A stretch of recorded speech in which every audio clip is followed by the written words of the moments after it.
Grateful as always to be joined by Caucus Vice Chair Ted Lieu. And today we're joined by Chair Susan Del Bene, who shared an update this morning about our path to the House majority in 2026. House Democrats are winning on the economy. We are winning on healthcare, and we're going to win back the fight for the American people to lead this country at this moment. And the weak and cowardly actions of Donald Trump are evidence of this.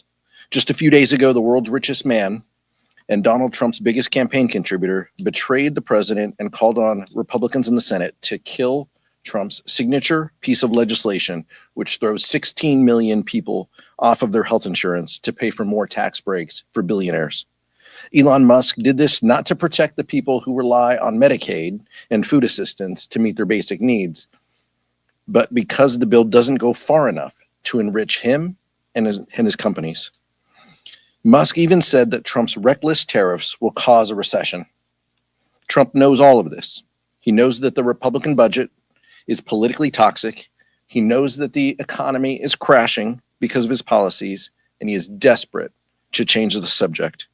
He sees the protests in Los Angeles as an excuse to unleash more chaos and distract the American people from the failing economy and his plans to cut Medicaid and food assistance. Remember, Donald Trump refused to call up the National Guard on January 6th when thousands of violent rioters stormed the U.S. Capitol in search of his own vice president. This isn't about law and order or protecting public safety. Donald Trump wants conflict and violence. House Democrats stand on the side of peaceful protests and condemn the violence that Donald Trump is rooting for. We will continue to fight for a stronger economy and lower costs. Vice Chair Ted Lieu. Thank you, Chairman Aguilar. Peacefully protesting is an American right. It's part of the rich tradition of our country. Burning cars, looting, and destroying property are crimes. And anyone who takes advantage of this situation and engages those crimes should be prosecuted to the fullest extent of the law. State and local law enforcement have repeatedly said they have the resources necessary to handle the situation. It is completely un-American and needlessly provocative for Donald Trump to deploy National Guard and Marines to Southern California. So I'm going to talk about the National Guard first. The legal authority Trump is using is 10 U.S.C. Section 12406. I encourage all of you to read it. It very specifically says the only way he can do this is through the orders of the governors of the states. Governor Newsom clearly has not given this order. The National Guard troops are following unlawful orders. I ask every National Guard person who is under this order to read the order, to see if it came from Governor Newsom, and then to read the law, and then decide for themselves if they are following unlawful orders. Also turns out that when Secretary Hegseth ordered this deployment and carrying out those orders, he put all these troops into Southern California without federal funding for food, water, fuel, equipment. They were sleeping on the floor. They were sleeping on each other. It is a complete mess. Secretary Hegseth's repeated incompetence is next level. He needs to resign. And then in terms of the Marine deployment, we should not be deploying Marines against Americans. Marines are trained to kill the enemy. What are they going to do at this protest? I mean, are they going to shoot protesters? What exactly is their role? They are not trained to do crowd control. They are not trained to handle these kinds of situations. They are not trained for law enforcement. So I asked the president to rescind his orders. He's being needlessly provocative and inflammatory. And Chairman Aguilar is right. He is losing on his big, ugly bill. It is going to give massive tax breaks to billionaires, and it's going to be funded by the greatest healthcare cuts in U.S. history. So do not fall for the trap that the president is laying here with his shiny objects he's trying to do. Focus on how he's messing up the economy, messing up your healthcare. And with that, I want to introduce our amazing DCCC chair, Susan Del Bene from Washington. She's going to be the field general that leads us to flipping the House next year. Thanks, Chair Aguilar and Vice Chair Lieu. This morning in caucus, we presented research on how House Republicans will lose the majority next year because of their one big broken promise. It's been only 2 weeks since House Republicans narrowly passed their legislation, and the more people learn about it, the more unpopular it becomes. Across the country, Americans have come out strongly against this tax scam. They've held protests outside of Republicans' district offices against the cuts to Medicaid and nutrition programs. And in the very few in-person town halls that Republicans have held, we've seen incredibly large crowds turn out in opposition to their legislation. But despite the overwhelming local opposition to the big ugly bill from their constituents, vulnerable House Republicans are embracing it and resorting to lies when talking about it. Well, they can lie all they want, but there's no denying the objective harm that it will cause.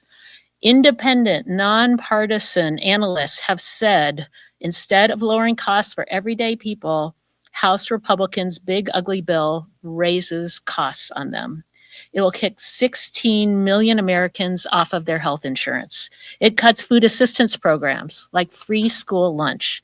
It takes a chainsaw to these popular programs to pay for tax breaks for the wealthiest few.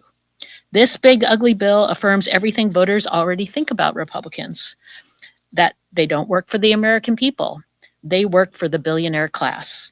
It's clear that public support for the Republican agenda is cratering. Recent public polling shows that a majority of voters in House Republican battleground districts oppose the bill. They also revealed that most Americans agree the GOP tax scam will help the wealthy and hurt working families. These public surveys line up with the internal research we've done in partnership with our Senate colleagues, and it's what we presented to the caucus this morning. We found that just 25% of voters think the GOP tax scam will help them and their families. The same internal research showed that Republicans' massive cuts to popular programs are toxic with voters. We see there is clear argument that is incredibly persuasive to voters. Instead of lowering costs, Republicans are raising costs, cutting healthcare and food assistance to pay for billionaire tax giveaways. This vote is the defining contrast of the midterms. Remember, every single vulnerable House Republican voted for this disastrous piece of legislation. And since it passed by one vote, each one cast the deciding vote. Any one of them could have stood up to stop it, but instead they sided with the ultra wealthy while costs are out of control and everyday Americans are struggling. With this vote, vulnerable House Republicans have already sealed their political fate, and it's one that they will come to regret next year when House Democrats retake the majority. Thank you. I'll turn it back to you. Thank you, Susan. Questions? A little while up here, the Black Caucus said that the deployment of troops in LA could be an impeachable offense. Do you believe this is? Well, I've said before from this podium that House Democrats aren't focused on impeachment today. We're focused on holding the president and House Republicans accountable for their policies that attack the basic needs like healthcare and food assistance that their policies are leading with. There will be plenty of time when Susan DelBene guides us to the majority for us to exercise oversight, where we can ask some very difficult questions, the policies that this administration is doing currently. But right now, that isn't our focus. Andrew? With regards to ICE more generally, beyond just what we're seeing in California, as an Appropriations Committee member, if Democrats retake the House in 2026, do you think that the appropriations process should be used to try to make some reforms at ICE based on what we've seen in the last few months? But first, what we need to do is have an appropriations process that works. Right now, House Republicans are wrapped around the axle, bending over backwards, trying to do everything that Donald Trump wants. And so they're marking up bills that are incomplete. We're going to see that full committee markup start today, this afternoon. We just heard from Secretary Hegseth. And then 30 minutes later, we go and mark up the subcommittee bill on defense. And we'll have that in front of the full committee on Thursday. These bills are incomplete. But the second point I would say is the administration and Donald Trump have to follow the appropriations bills. Tom Cole said months ago that these were advisory. So which House Republican message are we going to get? Are appropriations bills law, or are they advisory and it's up to the administration and Article 2 to interpret? We don't know. We need to know that House Republicans believe in the appropriations process, and we will use that to make policy changes that are important with respect to funding government. That's how we've always done, and we've respected. Democrats and Republicans have respected that process over the years. And when we were in control, we did make changes to appropriations bills that got to core policies that were important to us. And we'll do the same when we're in the majority next time. Right. Thank you, Chairman. The USDA is expected to roll out an initiative to essentially prevent people on SNAP programs from using SNAP benefits to purchase sugary drinks. Is that something Democrats would support or oppose? What we know is that these basic needs programs are under assault by Donald Trump and House Republicans. Their own reconciliation plan would cut hundreds of billions of dollars, over $200 billion, out of the Department of Agriculture in these food nutrition programs. We agree in healthy diets. We agree that there are choices that people can make that will both expand the money that is given to them and ensure healthier lives. What we also know is that these programs like food nutrition and WIC go to the neediest of Americans. They go to people who are just trying to buy, formula and food for their families. That is under attack with the House Republican reconciliation plan. And that's what we're focused on. There's plenty of opportunity for committees to work through what this looks like and what the definition of a sugary drink is. And that's a fair conversation for us to have. But let's not lose sight that these programs are under attack by Donald Trump and House Republicans. Go ahead. We've seen Democrats give some contradictory views on the LA riots. We have Senator John Fetterman, who has called them anarchy and true chaos. We have Congresswoman Maxine Waters, who's denied that any violence has taken place. How would you characterize what we're seeing from these individuals in LA right now with Waymos lit on fire and stores looted and things of that nature? Here's the reality. Local authorities have this under control. There are a couple square blocks where a police presence is needed. A police presence, not a military presence, a police presence might be needed. And that should be the focus of local law enforcement. What Donald Trump is doing is inflaming those tensions. But as the vice chair said, anyone who is lawless or loots or commits a crime should be punished. That is the House Democratic Caucus position. What we do believe is in peaceful protest and in people being able to exercise their ability to observe ICE agents carrying on their activity, as well as standing on a street corner and holding a sign and speaking out and speaking their mind. That is completely appropriate activity. And what Donald Trump is doing is inflaming that by sending in the Marines and by mobilizing the National Guard under dubious legal rationale, as the vice chair mentioned.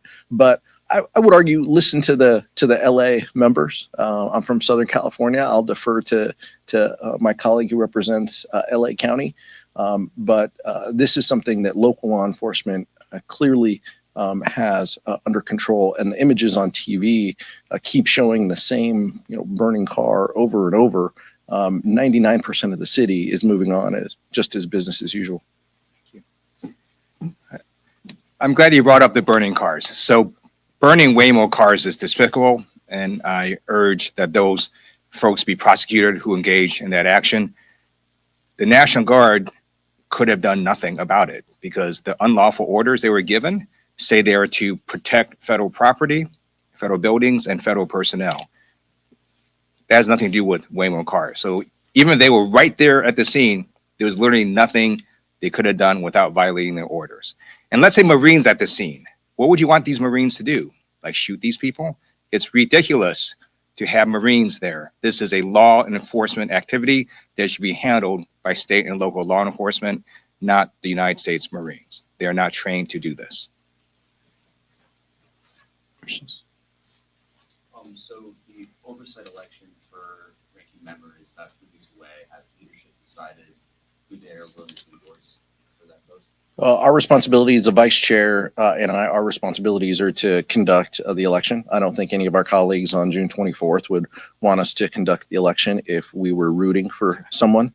So we're going to conduct the election in a way that is appropriate. And all of the candidates for this position know that. We know them all very well. Each of them has a skill set and is suited to lead in a variety of areas, and we'll let the caucus decide, and we'll respect that decision. Does leadership have a response to Chairman Comer's candidate investigation into the alleged cover-up of President Biden's mental acuity? Is this the mental acuity, or is this the auto pen, or basically everything that Chairman Comer touches turns into a clown car? I mean, that's just the reality of it. This is someone who is very unserious about exercising oversight, and that's how we're treating it. This is not a very serious effort, but he's got to go through what he has to go through to appease the friends of Donald Trump along the way. Mike. Your road to the majority in 2026 is going to depend not only on Congress, but also the Republicans in some of these purple districts. These are districts where some of the enemies coming out of LA might play to the Republicans advantage.